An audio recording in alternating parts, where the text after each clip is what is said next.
Leif arrives on the eastern shores of the Baltic Sea, seeking new alliances and trade routes for his Swedish clan.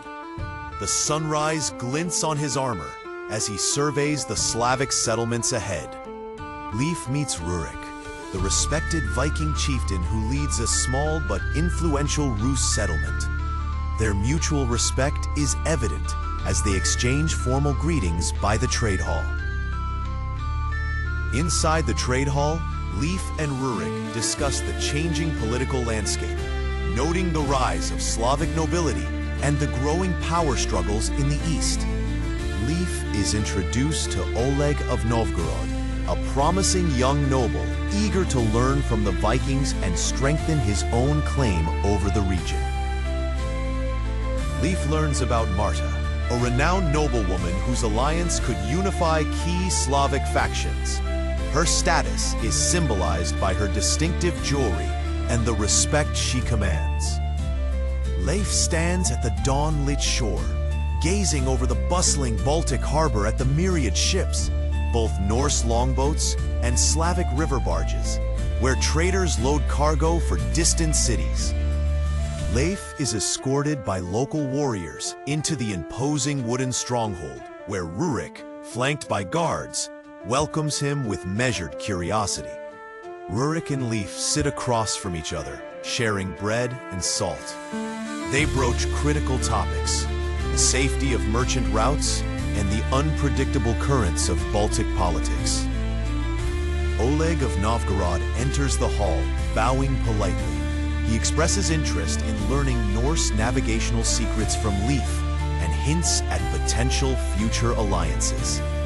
Leif, Rurik, and Oleg walk the settlement's muddy paths, passing carpenters, blacksmiths, and merchants while discussing how Viking and Slavic skills could benefit both peoples. That afternoon, Leif is introduced to Marta, who arrives in a horse-drawn carriage, clothed in ornate jewelry, commanding the respect of attendants and townsfolk alike. Marta and Leif converse in a candlelit chamber, Marta revealing her hopes that a Viking-Slavic alliance will both protect her people and open lucrative trade routes eastward. Leif presents Marta with a gift of carved amber jewelry from Sweden, impressing her with his understanding of local customs and symbolizing potential partnership. Rurik holds a council with his advisors, including Leif and Oleg, weighing the benefits and risks of committing to closer ties with Swedish Vikings. While the council debates, Marta meets with Slavic merchants, encouraging them to prepare for increased trade, subtly leveraging her growing influence. Leif joins Oleg on a hunting excursion into dense forests, sharing tactics learned in Sweden and strengthening their personal bond. As word spreads of Swedish interest, hostile factions grow wary. Marta intercepts a veiled threat from rival nobles, warning against partnership with outsiders.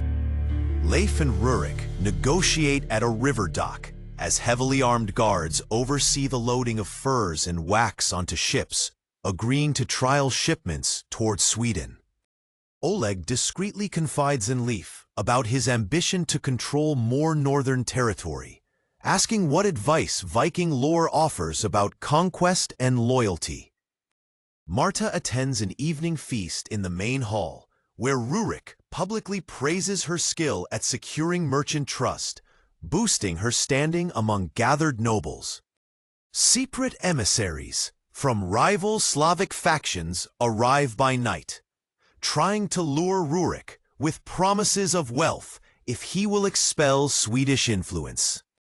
Leif learns from Oleg that a band of steppe raiders threaten outlying trade posts. The two agree to ride out and investigate together at dawn. Leif and Oleg discover abandoned trade post defenses, splintered shields, and scorched storage pits. Signs indicate a swift, organized attack by unknown raiders. Marta, hearing of the attack, rallies local defenders and organizes supply lines to strengthen settlements vulnerable to similar raids. Rurik convenes his warband, ordering increased patrols and vowing revenge for the attack on Allied trade posts, solidifying support for Viking presence.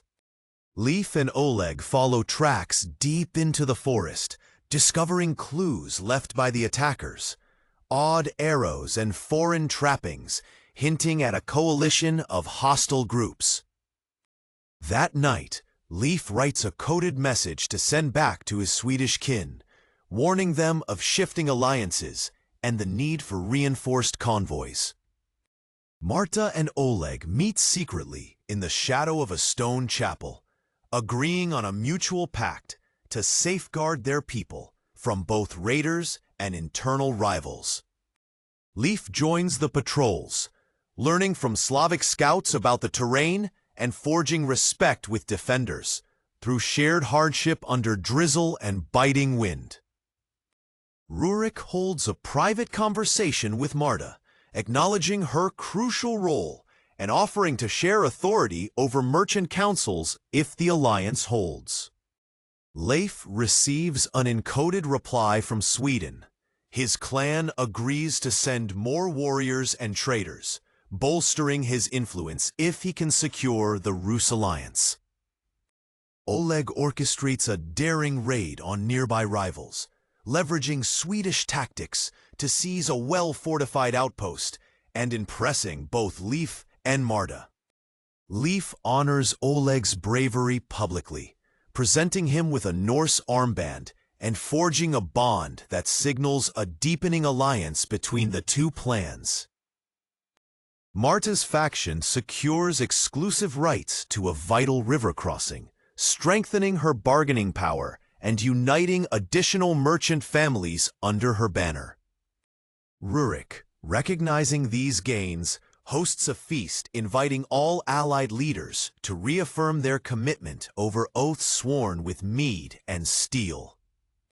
At the feast, old grievances flare among lesser nobles, leading to a tense standoff that Leif and Oleg deftly diffuse with reminders of shared prosperity.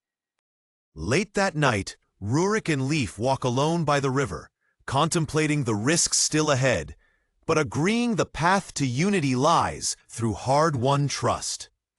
Word of these new alliances reaches distant chieftains to the north and south, stirring fresh intrigue and the uncertain promise of further change.